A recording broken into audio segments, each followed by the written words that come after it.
Existe un salmo que los millonarios judíos leen todos los días.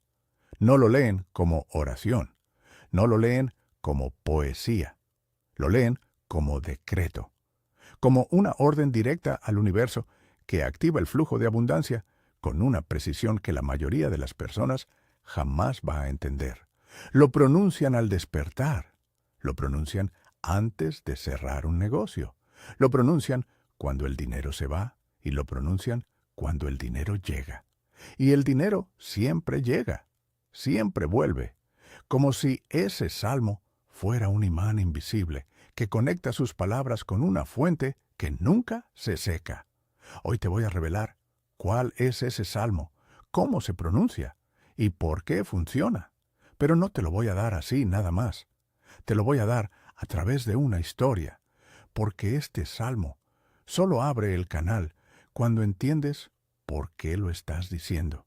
Y para entenderlo, necesitas escuchar lo que le pasó a un hombre que lo tenía todo, lo perdió todo y descubrió que la llave para recuperarlo cabía en una sola página. En Miami Beach, en el año 2001, vivía un hombre llamado Roberto Salazar.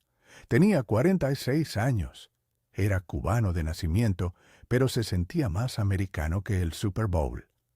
Llegó a Miami a los 9 años en el éxodo del Mariel, agarrado de la mano de su madre en una lancha que olía a gasolina y a miedo. Creció en Hialeah. Estudió finanzas en Florida International University y a los 30 años ya era vicepresidente de operaciones de una empresa de bienes raíces que movía millones en propiedades comerciales entre Miami, Fort Lauderdale y Palm Beach. Roberto era de esos hombres que cuando entraban a un cuarto, el cuarto lo sabía. Alto, ancho de hombros, con un bigote recortado que le daba un aire de autoridad que él cultivaba con la misma dedicación con la que cultivaba su cuenta bancaria. Trajes italianos, zapatos de cuero hechos a mano, un Rolex Submariner en la muñeca izquierda que no se quitaba ni para dormir. Su casa era un penthouse en Collins Avenue con vista al océano. 3 habitaciones, terraza con jacuzzi, un televisor de plasma de esos que en 2001 costaban lo que un carro pequeño, garaje con un BMW Serie 7 negro y un Jeep Cherokee blanco para los fines de semana.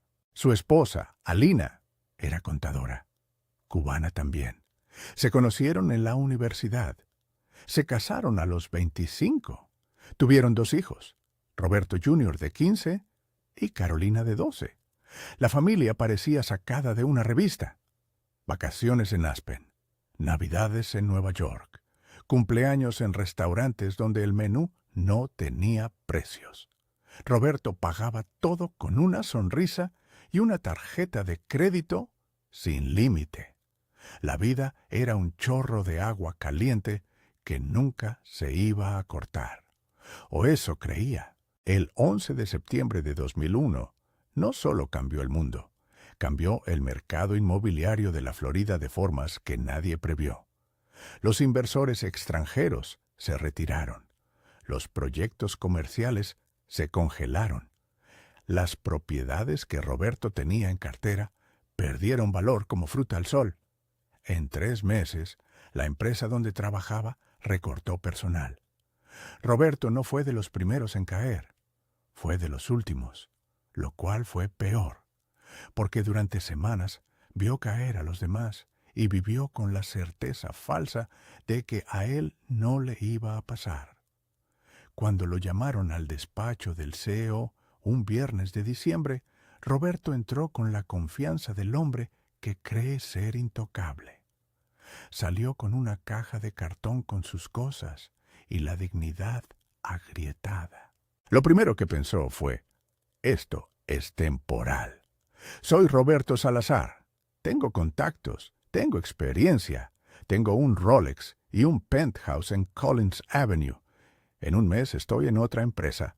Mandó currículums, docenas, a empresas grandes, a medianas, a pequeñas que antes no hubiera considerado. Llamó a viejos socios, a compañeros de universidad que ahora dirigían sus propias firmas. Almorzó en restaurantes caros con gente que le debía favores, poniendo almuerzos en la tarjeta de crédito que ya estaba al límite, porque Roberto creía que la imagen era parte de la estrategia. Si te ven bien, te va bien, decía siempre. Todos le decían lo mismo con diferentes palabras. El mercado está complicado, Roberto. Dame unos meses. Déjame ver qué se abre. Ya te llamo. Nadie lo llamó, ni una sola persona. El teléfono del apartamento que Alina había puesto al lado de la cama para no perder ninguna llamada sonaba solo cuando cobraban la tarjeta de crédito o el gas. Intentó reinventarse. Fue a un seminario de coaching empresarial en un hotel de Brickell que costó $500 que no tenía. Pasó 3 días sentado entre emprendedores jóvenes que hablaban de startups y dot-coms, mientras él solo pensaba en cómo pagar la hipoteca del mes siguiente. No sacó nada del seminario excepto una carpeta con hojas brillantes y un bolígrafo gratis. Intentó asociarse con un antiguo colega para abrir una consultoría de bienes raíces. El colega se entusiasmó al principio. Hicieron planes durante 2 semanas y luego dejó de contestar el teléfono. Roberto marcaba el número desde el teléfono fijo del apartamento y escuchaba la contestadora una y otra vez hasta que dejó de marcar. Un viejo cliente le ofreció un trabajo vendiendo seguros de vida. Roberto fue a la entrevista con traje italiano y zapatos de cuero. El gerente, un hombre 20 años menor que él, le explicó el esquema de comisiones con una pizarra blanca como si Roberto fuera un pasante de primer año. Roberto asintió durante toda la explicación, mientras por dentro sentía que algo se le desgarraba. Aceptó el trabajo. Vendió un seguro en 3 semanas. Uno solo. La comisión no alcanzó para pagar la luz. Renunció sin decirle a Alina. Para marzo de 2002, los ahorros se habían reducido a la mitad. La hipoteca del penthouse era de $4,000 mensuales. El BMW tenía un leasing de 900. Las colegiaturas de los niños en el colegio privado de Coral Gables sumaban 1,500 entre los dos. El estilo de vida que Roberto había construido durante 20 años necesitaba alimentarse todos los meses con una cantidad de dinero que ya no estaba entrando. Y Roberto, en lugar de ajustar, seguía gastando. Seguía yendo a los mismos restaurantes. Seguía usando los mismos trajes. Seguía poniendo gasolina premium en el BMW. Porque aceptar que la situación había cambiado era aceptar que él había cambiado. Y Roberto Salazar no cambiaba. Roberto Salazar resolvía. Pero no resolvió. En junio perdió el penthouse. No pudo pagar 3 meses de hipoteca y el banco ejecutó. Se mudaron a un apartamento de 2 cuartos en Hialeah, el mismo barrio donde había crecido y del que había jurado nunca volver. Alina no dijo nada el día de la mudanza. Cargó cajas en silencio con los labios apretados y una expresión que Roberto conocía bien. La expresión de una mujer que está midiendo cuánto más puede aguantar. Los niños compartían cuarto por primera vez. Roberto Jr. no habló durante 3 días. Carolina lloraba por las noches, creyendo que nadie la escuchaba. En agosto, Roberto vendió el BMW. Compró un Honda Civic del 94 con aire acondicionado que solo funcionaba a veces. Vendió el Rolex. Dolió más que cualquier otra cosa, más que el penthouse, más que el BMW, porque el Rolex era el símbolo, era la prueba de que había llegado, y venderlo era admitir que se había ido. Para octubre ya no quedaba nada que vender. Roberto estaba sentado en la sala del apartamento de Hialeah, en un sofá que habían comprado usado, mirando un televisor viejo de tubo que Alina había conseguido en un yard sale. Eran las 11 de la noche. Alina dormía. Los niños dormían. Y Roberto miraba la pantalla sin verla, con un vaso de ron barato en la mano y una pregunta que le daba vueltas en la cabeza como un buitre. ¿Cómo llegué aquí? ¿Cómo es posible que un hombre que movía millones esté sentado en un sofá usado en Hialeah sin saber cómo va a pagar el próximo mes? Esa noche le dijo algo al vacío que nunca le había dicho a nadie. Lo dijo en voz baja, sin público, sin drama. Solo la verdad desnuda de un hombre que se quedó sin armadura. No sé qué hacer. Ya no sé qué hacer. Pero eso fue solo el fondo. Lo que venía después era el comienzo de algo que Roberto no podía imaginar. 3 días después, un lunes por la mañana, Roberto fue a una entrevista de trabajo. No en una empresa de bienes raíces, en una distribuidora de materiales de construcción en Doral.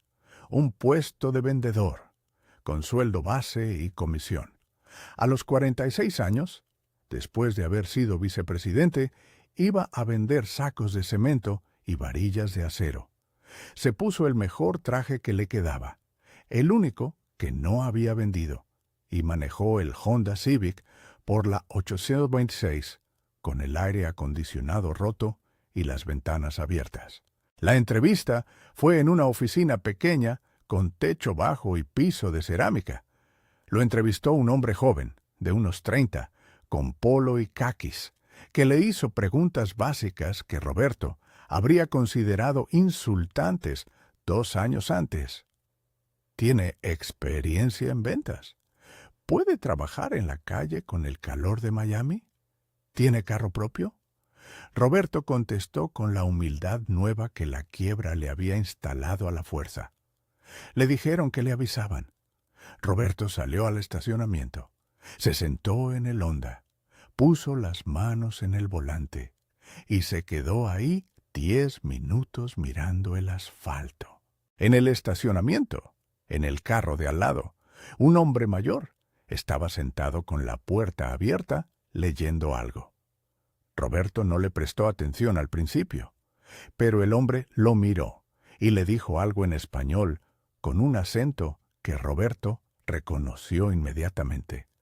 Un acento que había escuchado toda su vida en Miami, pero con el que nunca había tenido una conversación profunda. Acento israelí mezclado con español de Latinoamérica. El acento de los judíos sefardíes de Miami. ¿Se le ve tenso, amigo? ¿Día difícil? Roberto lo miró. El hombre tenía unos 70 años. Barba blanca recortada.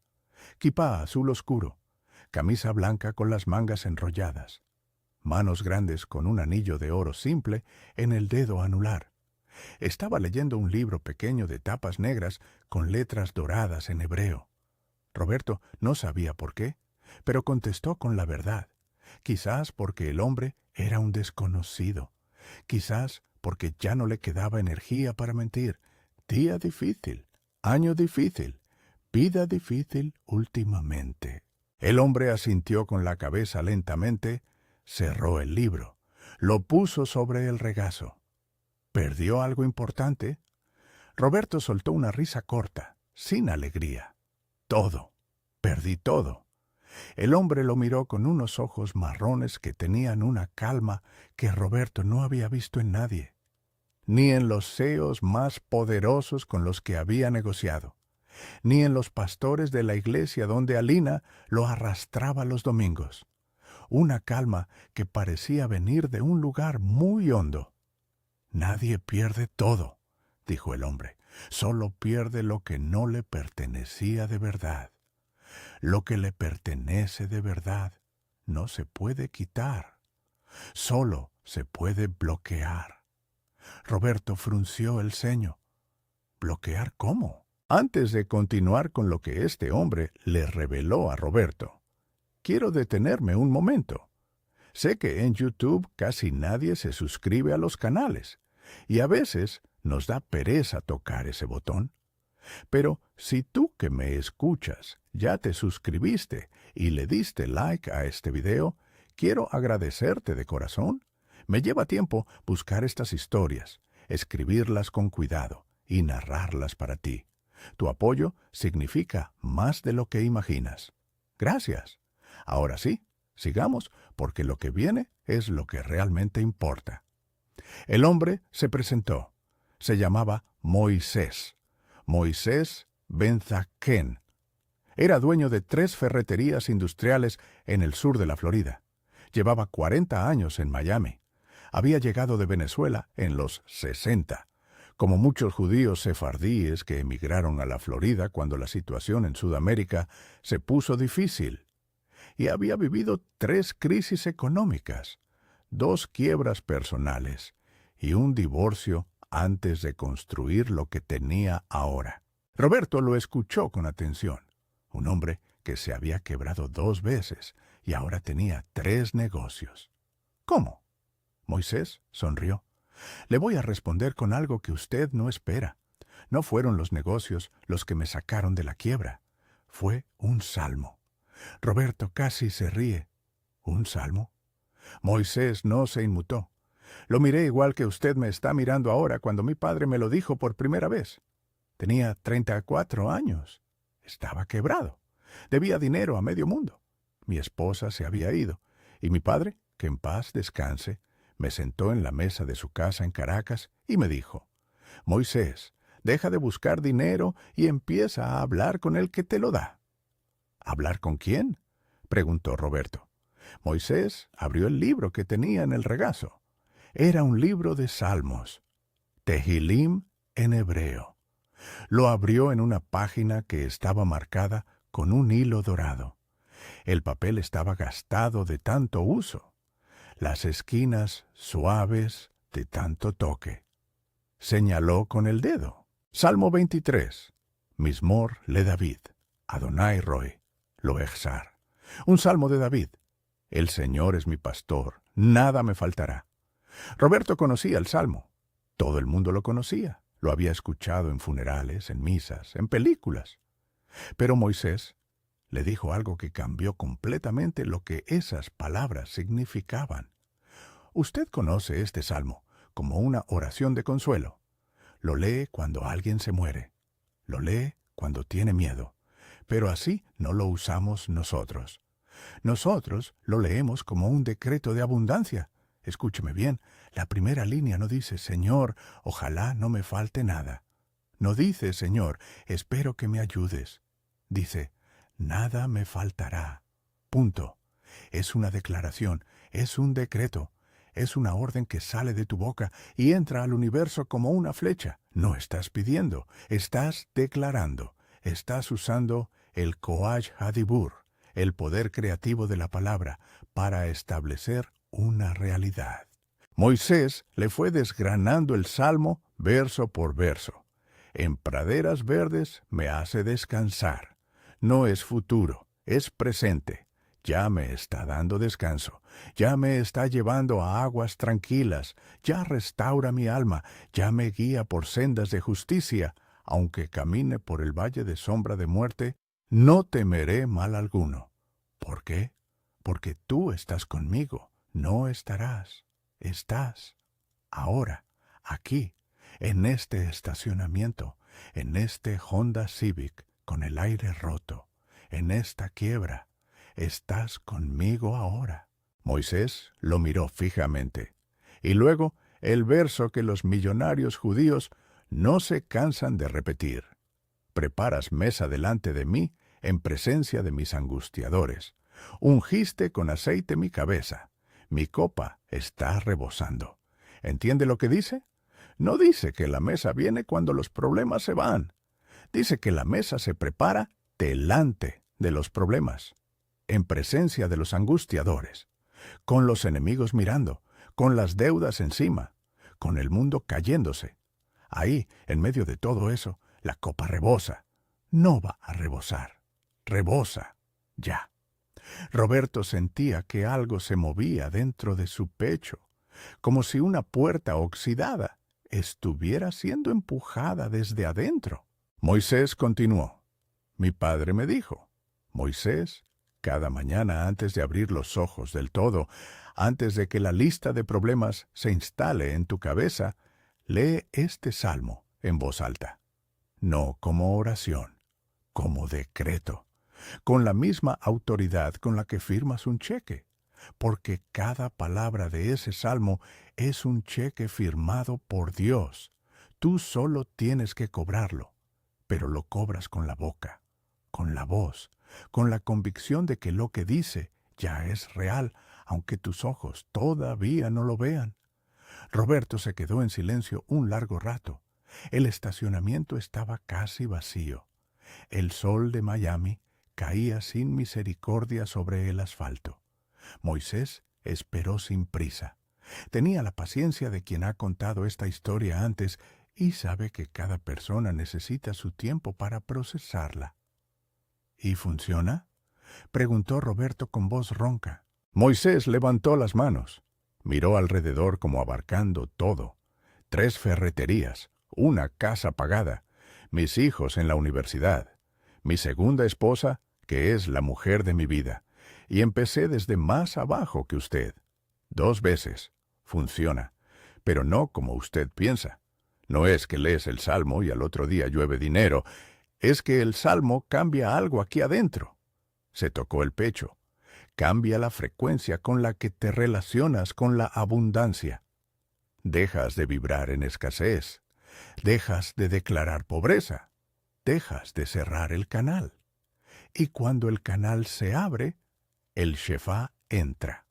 El flujo divino de abundancia que siempre estuvo ahí, esperando que dejaras de bloquearlo con tu miedo y tu queja. Moisés arrancó una hoja de un cuadernito que tenía en la guantera de su carro. Escribió algo con un bolígrafo. Le pasó el papel a Roberto.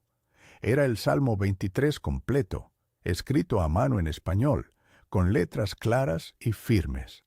Abajo, una nota. Léelo cada mañana antes de abrir los ojos del todo. Léelo cada noche antes de dormir. Y cuando lo leas, no pidas. Declara. Roberto tomó el papel, lo dobló con cuidado, lo guardó en el bolsillo del traje. Moisés arrancó su carro. Antes de irse, bajó la ventanilla y le dijo una última cosa. La copa ya está rebosando, Roberto, solo que usted la tiene volteada. Dele la vuelta. Esa noche, en el apartamento de Hialeah, Roberto esperó a que todos durmieran. Se sentó en la sala, sacó el papel del bolsillo, lo desdobló sobre la mesa de centro y leyó el salmo en voz alta. Despacio, palabra por palabra. El Señor es mi pastor, nada me faltará. Sintió las palabras raras en su boca. No era una oración, no era un rezo, era algo diferente. Era como ponerse un traje que no reconocía pero que le quedaba exactamente a su medida. Cuando llegó a la línea de preparas mesa delante de mí en presencia de mis angustiadores, la voz se le quebró, porque los angustiadores estaban ahí. Las deudas, el apartamento, el Honda Civic, la mirada de Alina, el silencio de su hijo. Todo estaba ahí, y el Salmo le decía que la mesa se prepara justamente ahí, no después, no cuando todo mejore, ahí, en medio de la tormenta. Terminó de leer. Se quedó en silencio. No sintió nada espectacular. No hubo luz. No hubo calor. No hubo voz del cielo. Solo silencio y el ruido lejano del tráfico de la 826. Pero algo cambió. Algo diminuto. Como si una perilla que había estado girada hacia el miedo se hubiera movido 1 milímetro hacia la calma.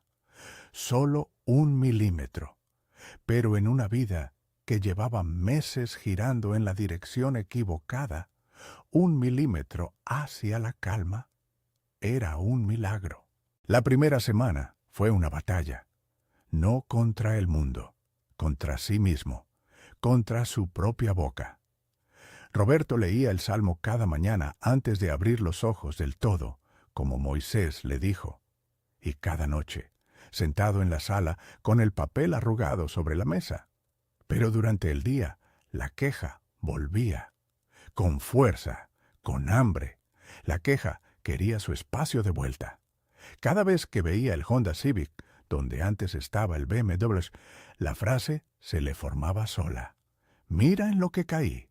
Cada vez que escuchaba a Alina hablar por teléfono con su madre en voz baja para que él no escuchara, pensaba, mi esposa le está contando a su madre que soy un fracaso. Cada vez que Roberto Jr. le preguntaba cuándo iban a volver a la casa de antes, la garganta se le llenaba de una amargura que sabía a veneno. Pero Roberto leía el Salmo. Cada vez que la queja quería salir, leía, a veces en voz alta, a veces solo moviendo los labios, en el carro, en el baño, en la cocina mientras calentaba café barato en la cafetera de goteo que Alina había comprado en el Walmart. Nada me faltará. Lo repetía como un martillo golpeando un muro, golpe tras golpe, sin saber si el muro se estaba agrietando o no, pero golpeando. En la segunda semana dejó de quejarse con Alina, no porque el orgullo se lo impidiera, porque se dio cuenta de que cada queja era un decreto. Cada vez que decía estamos jodidos, estaba firmando un cheque de escasez. Y cada vez que leía nada me faltará, estaba firmando el cheque opuesto. No podía firmar los dos al mismo tiempo. Tenía que elegir. Y eligió. En la tercera semana lo llamaron de la distribuidora de materiales. Le dieron el puesto de vendedor, sueldo base bajo, comisión por ventas. Roberto aceptó sin dudarlo. No era vicepresidencia, era cemento y varillas. Pero era movimiento. Y el movimiento, después de meses de parálisis, se sentía como oxígeno después de ahogarme. El primer mes vendió poco, el segundo, un poco más. Roberto recorría las construcciones de Miami en el Honda Civic con el aire roto, ofreciendo materiales con una humildad que nunca había tenido cuando vendía propiedades de millones. Hablaba con maestros de obra, con contratistas pequeños, con dueños de proyectos que antes no hubiera mirado dos veces. Y descubrió algo que le avergonzó y le iluminó al mismo tiempo, que la gente le compraba más cuando era humilde que cuando era arrogante, que la soberbia que antes confundía con profesionalismo era en realidad un muro que mantenía a todos lejos, y que cuando bajó el muro, la gente se acercó. Pero hubo un momento en que casi lo tira todo. Fue en el tercer mes. Un contratista le hizo un pedido grande, $60,000 en materiales. Roberto trabajó el presupuesto durante 3 días. Lo presentó un viernes. El lunes, el contratista llamó para decir que había conseguido mejor precio con otro proveedor. Roberto colgó el teléfono en la oficina de la distribuidora. Se metió al baño, cerró la puerta, se miró al espejo, y la frase vieja salió como un volcán. Estoy acabado. Esto no sirve. Soy un fracasado. Se detuvo. Se miró a los ojos en el espejo. Sacó el papel del bolsillo, arrugado, gastado, con las letras de Moisés casi borradas de tanto toque. Lo leyó en el espejo del baño de una distribuidora de materiales en Doral, Florida. Nada me faltará. Preparas mesa delante de mí en presencia de mis angustiadores. Mi copa está rebosando. Lo leyó 3 veces. La tercera vez, la voz ya no temblaba. Ahora que ves cómo empezó a cambiar todo para Roberto, déjame preguntarte algo. ¿Qué decretas tú cada mañana cuando abres los ojos? ¿Miedo o abundancia? ¿Queja o gratitud? ¿Tu boca cierra el canal o lo abre? Me encantaría leer tu respuesta en los comentarios. Y si esta historia te sacudió algo por dentro, compártela con alguien que necesite escuchar que la mesa se prepara en medio de los problemas, no después.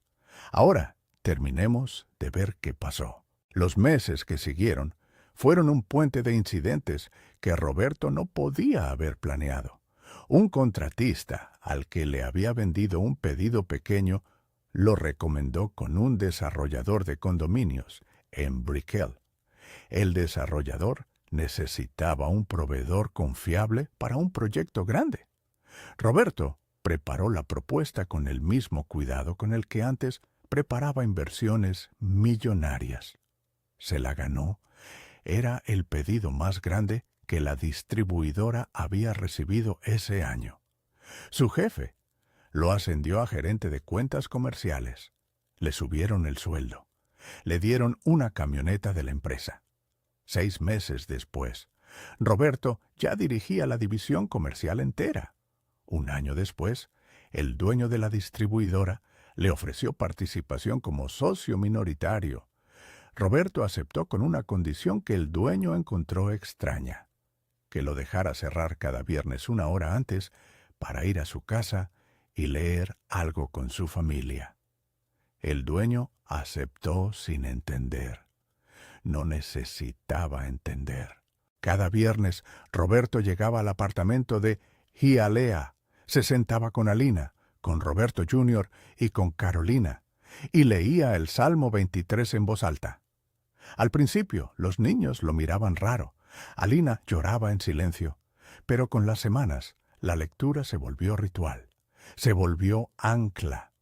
Se volvió el momento de la semana donde la familia Salazar se detenía y recordaba algo que el mundo de afuera quería que olvidaran: que la abundancia no depende de lo que tienes, depende de lo que declaras. 3 años después, Roberto compró una casa en Coral Gables.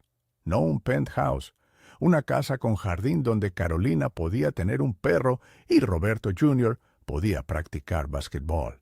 No era Collins Avenue, era mejor, porque esta vez Roberto no la compró con arrogancia, la compró con gratitud.